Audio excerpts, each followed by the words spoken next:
ini? Tidak ada. Oh, tidak ada. Alhamdulillah sehat semua.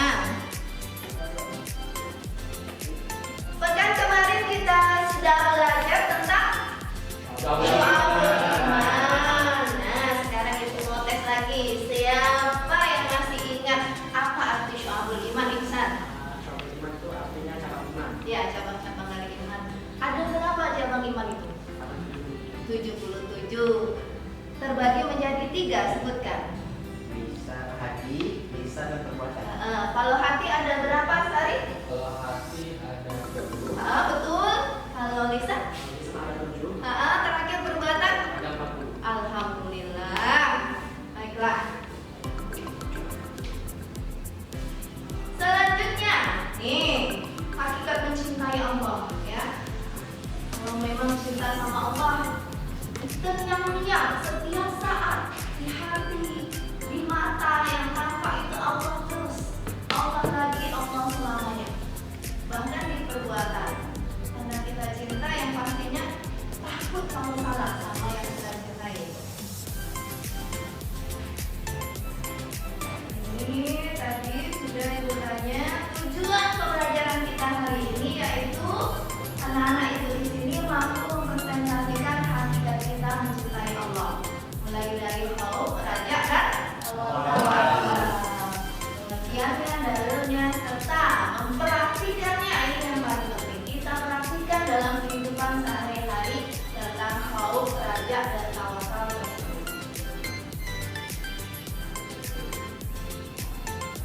Gambar apakah ini?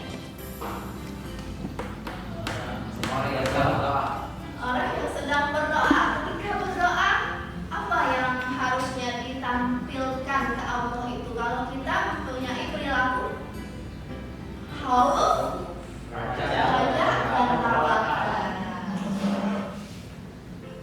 Nah, sekarang marilah kita tonton video berikut ini. La ilaha illallah Muhammadun Rasulullah alaihi salatullah wa alihi wal ahibba. Assalamualaikum warahmatullahi wabarakatuh. Pada zaman Rasulullah Shallallahu Alaihi Wasallam, ada seorang pemuda bermata biru, rambutnya merah, berpenampilan cukup tampan. Wajahnya selalu melihat pada tempat sujudnya dan tangan kanannya menumpang pada tangan kirinya. Pemuda ini tidak pernah lalai dari membaca Al-Quran dan senantiasa ia menangis. Pakaiannya hanya 2 helai saja, namun sudah terlalu lusuh untuk dipakai, sehingga tidak ada orang yang menghiraukannya. Pemuda ini jika bersumpah demi Allah, pasti akan terkabul. Beliau tidak dikenali dan miskin, malah banyak orang yang suka menertawakannya, mengejeknya, dan menuduhnya sebagai pencuri, serta bermacam lagi penghinaan dilemparkan kepadanya. Pemuda Yaman ini telah lama menjadi yatim, tidak mempunyai saudara kecuali hanya ibunya yang telah tua dan lumpuh. Untuk menyerah kehidupan sehari-hari, Uwais bekerja sebagai pengembala kambing. Upah yang diterimanya hanya cukup untuk kehidupan harian bersama ibunya. Jika ada uang lebih, beliau akan membantu tetangganya yang hidup miskin dan serba kekurangan seperti keadaannya. Walaupun dalam keadaan serba payah, beliau tidak pernah lalai dalam mengerjakan ibadahnya, sedikit pun tidak pernah berkurang. Sepanjang hidupnya, beliau melakukan puasa di siang hari dan bermunajat di malam harinya. Akan tetapi hanya satu permintaan yang sulit ia kabulkan. "Anakku, mungkin ibu tak lama lagi akan bersamamu. Ikhtiarkan agar ibu dapat mengerjakan haji," pinta sang ibu. Mendengar ucapan sang ibu, Uwais Al-Qarni pun jadi termenung.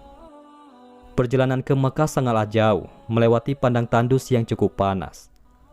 Orang-orang biasanya menggunakan unta dan membawa banyak perbekalan. Lantas, bagaimana hal itu dilakukan Uwais yang sangat miskin dan tidak memiliki kendaraan? Maka dibelilah seekor anak lembu yang harganya cukup murah. Uwais membuatkan kandang di puncak bukit. Setiap pagi ia bolak-balik menggendong anak lembu itu naik turun bukit. "Uwais sudah gila, Uwais sudah gila," kata orang-orang yang melihat tingkah laku Uwais Al-Qarni. Banyak orang yang menganggap aneh apa yang dilakukannya tersebut. Tak pernah ada hari yang terlewatkan ia menggendong lembu itu naik turun bukit. Semakin hari anak lembu itu semakin besar dan semakin besar pula tenaga yang diperlukan Uwais. Tetapi karena latihan tiap hari, anak lembu yang membesar itu tidak terasa lagi bagi Uwais Al-Qarni. Setelah 8 bulan berlalu, sampailah pada musim haji. Lembu Uwais telah mencapai 100 kg, begitu juga otot Uwais yang semakin kuat. Ia menjadi bertenaga untuk mengangkat barang. Taulah sekarang orang-orang apa maksud Uwais menggendong lembu setiap harinya. Ternyata ia sedang latihan untuk menggendong ibunya. Uwais menggendong ibunya berjalan kaki dari Yaman ke Makkah. Subhanallah, alangkah besar cinta Uwais pada ibunya. Uwais berjalan tegap menggendong ibunya wukuf di Ka'bah. Ibunya terharu dan bercucuran air mata karena telah sampai di Baitullah. Di hadapan Ka'bah, ibu dan anak itu berdoa, "Ya Allah, ampuni semua dosa ibu," kata Uwais Al-Qarni. "Bagaimana dengan dosamu?" tanya sang ibu keheranan. Uwais menjawab, "Dengan terampuninya dosa ibu, maka ibu akan masuk surga. Cukuplah ridho dari ibu yang akan membawaku ke surga." Itulah keinginan Uwais yang tulus dan penuh cinta. Allah Subhanahu wa Ta'ala pun memberikan karunia untuknya. Uwais seketika itu juga sembuh dari penyakit sopannya, hanya tertinggal bulatan putih di tengkunya. Itulah tanda untuk Umar bin Khattab dan Ali bin Abi Thalib, yaitu dua sahabat Rasulullah, untuk mengenali Uwais.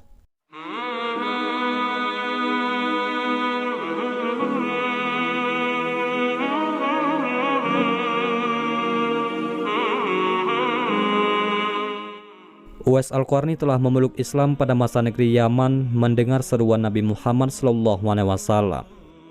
Peraturan-peraturan yang terdapat di dalam agama Islam sangat menarik hati Uwais Al-Qarni.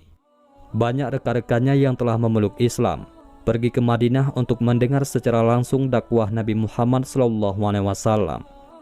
Hati Uwais juga bersemangat untuk ke Madinah untuk bertemu kekasih Allah, penghulu para nabi. Tetapi beliau tidak mampu karena tidak mempunyai bekal yang cukup untuk sampai ke sana. Apalagi beliau perlu menjaga ibunya. Jika beliau pergi, siapa pula yang akan melihat ibunya? Dikisahkan ketika terjadi perang Uhud, Rasulullah SAW mengalami cedera dan giginya patah karena dilempari batu oleh musuh-musuhnya. Berita ini akhirnya sampai kepada Uwais, lalu ia segera memukul giginya dengan batu hingga giginya patah. Hal tersebut dilakukan sebagai bukti kecintaannya kepada baginda Nabi Muhammad SAW, sekalipun beliau belum pernah melihat baginda Nabi. Hari berganti hari dan musim pun berlalu, kerinduannya terhadap Rasulullah tak dapat dibendung lagi.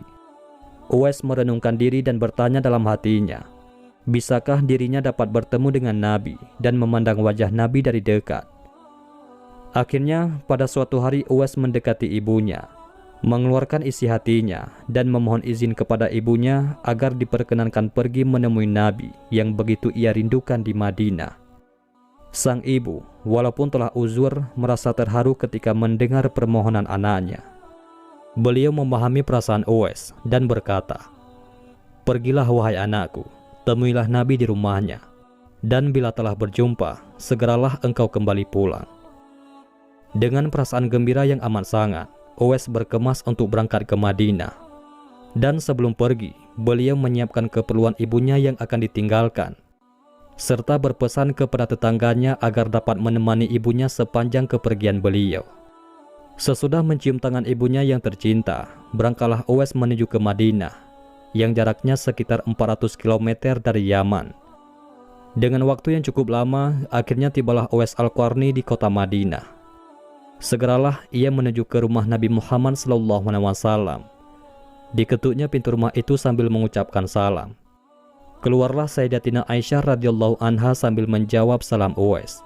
Segera saja Uwais menanyakan baginda Nabi yang ingin ditemuinya. Namun ternyata baginda SAW tidak berada di rumah, melainkan berada di medan perang.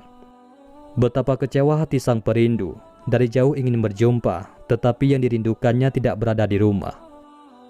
Dalam hatinya bergolak perasaan ingin menunggu kedatangan Rasulullah dari medan perang. Tapi beliau teringat akan pesan ibunya yang sudah tua. dan senantiasa dalam keadaan tidak sehat itu agar ia cepat pulang ke Yaman. Disebabkan ketaatan kepada ibunya, pesan dari ibunya itu telah mengalahkan suara hati untuk menunggu kepulangan Rasulullah SAW. Ia akhirnya mohon pamit kepada Sayyidatina Aisyah radhiyallahu anha untuk pulang kembali ke Yaman. Uwais lalu menitipkan salamnya kepada Nabi Muhammad SAW dan melangkah pulang dengan perasaan hampa karena tidak dapat bertemu dengan kekasih Allah. Sepulangnya dari perang, Rasulullah SAW langsung bertanya tentang kedatangan orang yang mencarinya. Nabi Muhammad SAW menjelaskan bahwa Uwais Al-Qarni adalah anak yang taat kepada ibunya. Beliau adalah penghuni langit. Mendengar perkataan Rasulullah SAW, Sayyidatina Aisyah radhiyallahu anha dan para sahabatnya tertegun seketika. Lalu kata Sayyidatina Aisyah radhiyallahu anha, memang benar sebelum ini ada seseorang telah datang mencari Rasulullah SAW. Tetapi orang itu segera pulang ke Yaman karena teringat akan ibunya yang sudah tua dan sakit, sehingga beliau bimbang meninggalkan ibunya terlalu lama. Rasulullah SAW bersabda, kalau kalian ingin berjumpa dengan dia, yaitu Uwais Al-Qarni, perhatikanlah bahwa ia mempunyai tanda putih di tengah-tengah telapak tangannya. Sesudah itu Rasulullah SAW memandang kepada Sayyidina Ali dan Sayyidina Umar radhiyallahu anhum lalu bersabda, apabila kalian bertemu dengan dia, mintalah doa dan istighfarnya untuk kalian, karena dia adalah penghuni langit, bukan penghuni bumi. Tahun berganti tahun, dan Sayyidina Umar menjadi khalifah kedua menggantikan Abu Bakar As-Siddiq yang telah wafat. Suatu ketika, Khalifah Umar teringat akan sabda Nabi tentang Uwais Al-Qarni, sang penghuni langit. Beliau segera mengingatkan sahabatnya, yaitu Sayyidina Ali, untuk mencari Uwais bersama-sama. Sejak saat itu, setiap kali ada kafilah yang datang dari Yaman, mereka berdua akan bertanya tentang Uwais Al-Qarni, apakah ia turut bersama mereka. Di antara kafilah-kafilah itu ada yang merasa heran, apakah sebenarnya yang dicari oleh kedua sahabat besar itu. Adapun rombongan kafilah dari Yaman menuju ke Syam silih berganti membawa barang dagangan mereka. Suatu ketika, Uwais Al-Qarni turut bersama rombongan kafilah menuju kota Madinah.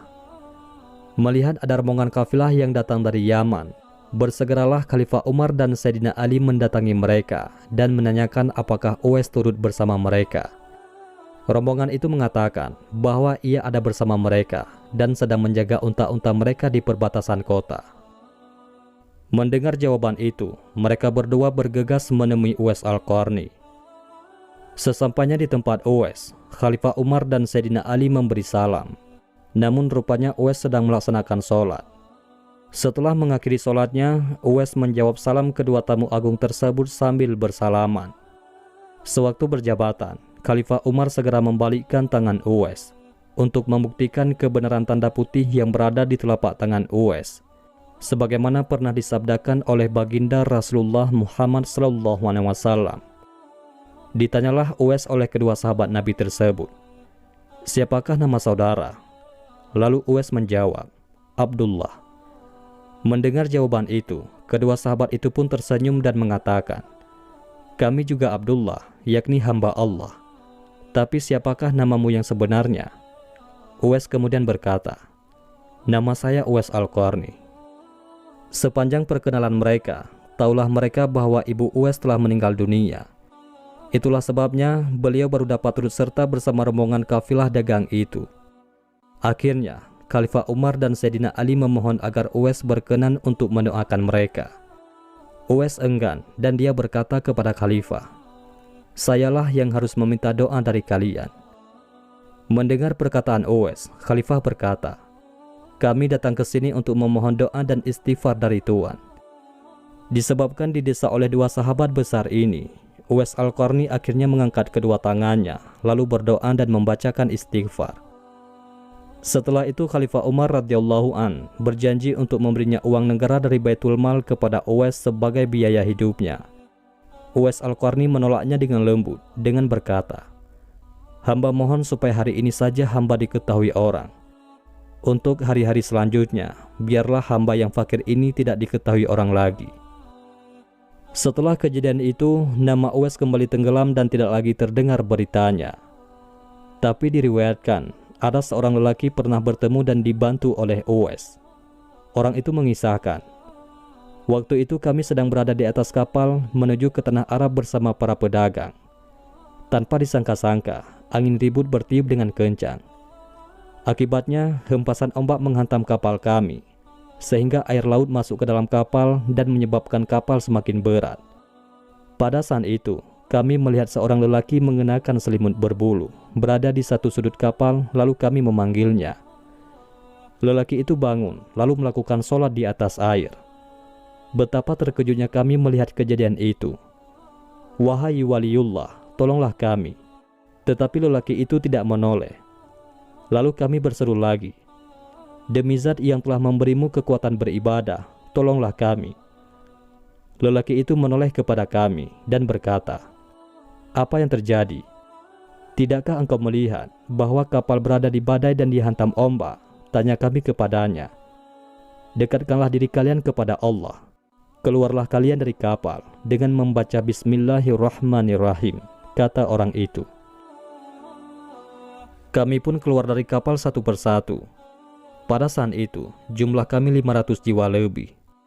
Sungguh ajaib, kami semua tidak tenggelam, sedangkan perahu kami yang lain tenggelam ke dasar laut bersama isinya. Lalu orang itu berkata kepada kami, tidaklah mengapa harta kalian menjadi korban, asalkan kalian semua selamat. Demi Allah, kami ingin tahu siapakah nama Tuhan, tanya kami kepadanya. Uwais Al-Qarni, jawabnya dengan singkat.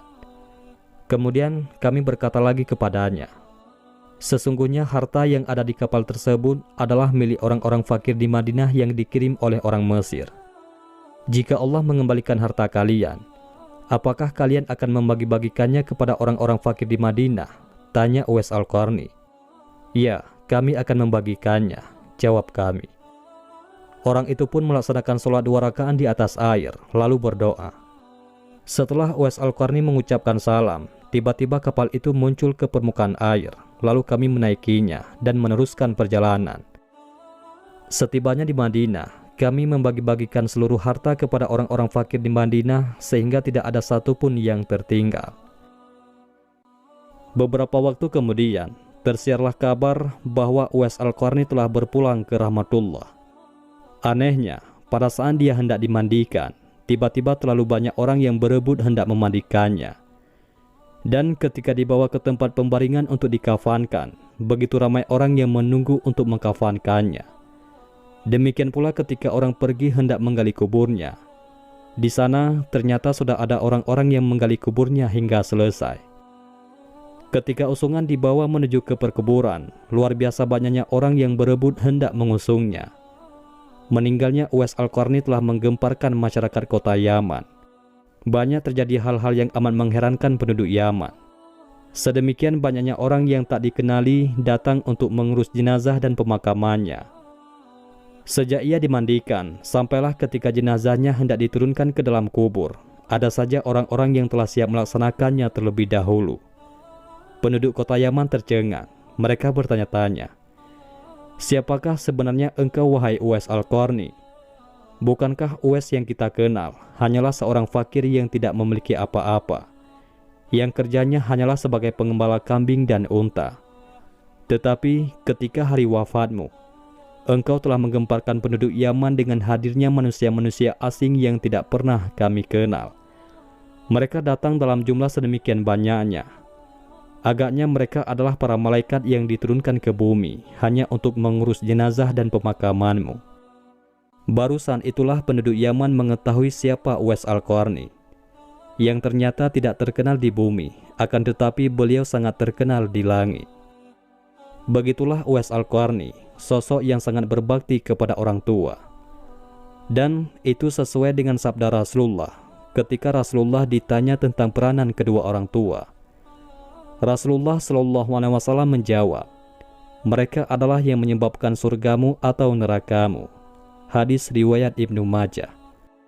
Demikianlah kisah Uwais Al-Qarni. Semoga kita dapat mengambil hikmah dari kisah beliau. Mudah-mudahan ini semua bermanfaat. Assalamualaikum warahmatullahi wabarakatuh. Dari video dan saya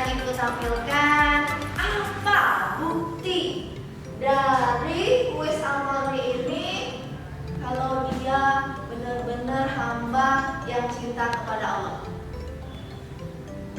Ya, Asari, silahkan nak. Dari yang saya dari video tadi, menurut saya si Uwais Al-Qarni dia itu memiliki cinta itu dari hatinya pertama yang tidak memiliki niat dan memiliki kepada Allah, dan misalnya dia selalu menjaganya agar tidak menyakiti orang lain, dan juga di perbuatannya di mana ketika dia melakukan rezeki dia memberikan kepada orang lain karena cintanya Allah. Ya, give up terus. 3 kelompok ya. Subhanallah, alhamdulillah, dan Allahu Akbar. Itu namanya subhanallah, alhamdulillah, Allahu Akbar terus. Ya nggak apa-apa, supaya kita terus berzikir ya. Secara tidak langsung kita berzikir kepada Allah. Kelompok subhanallah membahas tentang khauf. Apa itu khauf? Apa khauf? Takut ya. Apa itu khauf? Kenapa kita harus khauf? Dan bagaimana mengaplikasikan khauf dalam kehidupan sehari-hari. Itu subhanallah ya, 1, 2, 3, 4. Kemudian alhamdulillah. Alhamdulillah tentang roja. Roja itu apa? Berharap ridho Allah. Bagaimana caranya supaya kita selalu berharap ridho Allah dan kenapa? Dan terakhir Allahu Akbar tentang taqwa. Paham tuh? Dan di sini ada RKPD-nya ya. Kemarin gambar bunga, terus gambar apa lagi? Pohon, dan sekarang gambar tangan. Kalau tangan tadi cirinya materi apa lagi ini? Khauf, roja, dan tawakal ya, hanya kepada Allah, bukan kepada orang lain. Silakan diisi dan diskusikan.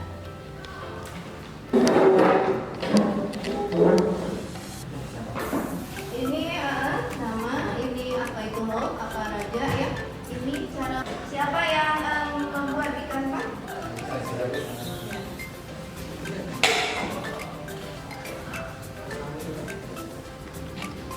Ya, silakan. Subhanallah siap? Siap, Bu. Ya, tambah dulu, silakan maju. Assalamualaikum warahmatullahi wabarakatuh. Waalaikumsalam warahmatullahi wabarakatuh. Perkenalkan, kami dari kelompok Subhanallah. Kami ingin memaparkan diskusi kami tentang khauf. Begitu perkenalan dulu, nama saya Adi Musada. Ya, saya Muhammad Kemas. Nama saya Muhammad Iksan juga. Dan saya Utama Fatih. Jadi yang pertama itu apa itu khauf? Khauf adalah perasaan takut terhadap siksa dan keadaan yang tidak mengenakan karena kemaksiatan dan dosa yang telah diperbuat. Ini adalah salah satu ayat yang tentang khauf. Silakan boleh maju. Ala tuqatilu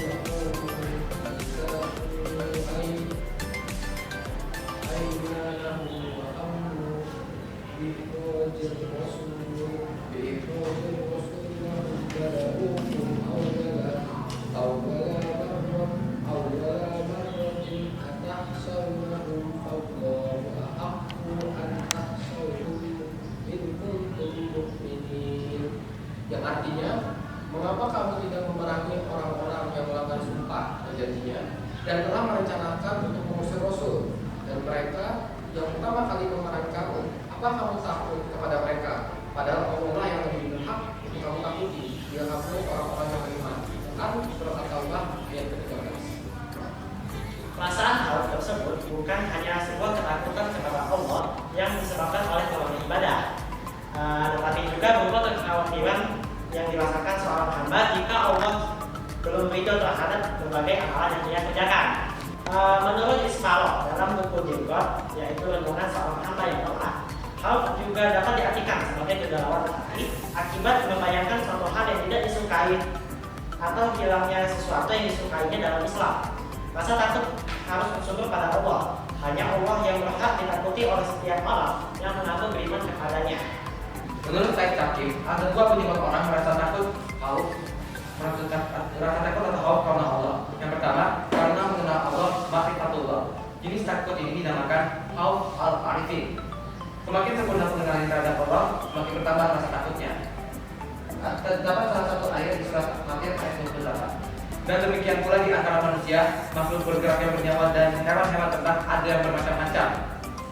bermacam-macam warnanya dan jenisnya. Di antara hamba-hamba Allah yang takut kepadanya hanyalah para ulama. Sungguh Allah Maha Pengasih, Maha Pengampun.